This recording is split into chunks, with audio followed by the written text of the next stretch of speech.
Sa pulsa video ang panggugulpi ng dalawang lalaki sa isa pang lalaki sa Davao City. Ang isa sa mga suspect nakipaghabulan pa sa mga pulis. Nasa frontline ng balitang yan ang ating Mindanao correspondent na si Bril Montalvo.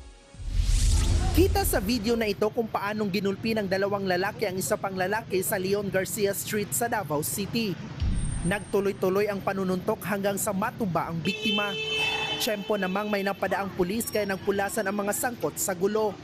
Ang lalaking walang pag-itaas, tumakbo pa papunta sa gitna ng kalsada. Hinabol naman siya ng isang sekyu at ng pulis hanggang sa tuluyang nahuli. Hindi na nakunan ang sumunod na pangyayari pero hinuli rin ng mga pulis ang isa pang nanggulpi at maging ang kanilang biktima at dinala sa presinto. Ayon sa mga pulis, magkakilala ang mga suspect at biktima.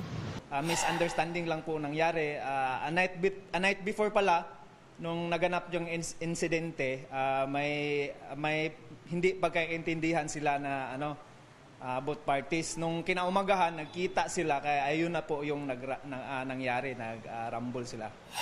Sinubukan namin kunan ng pahayag ang mga sangkot sa gulo pero tumanggi na silang humarap sa News 5. Nagkaarigluhan na din sila at nagpasyang hindi na magsasampa ng kaso.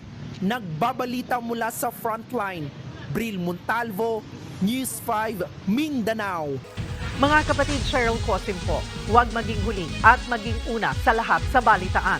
Para sa tuloy-tuloy na talakayang sa frontline, mag-follow at mag-subscribe sa social media pages ng News 5.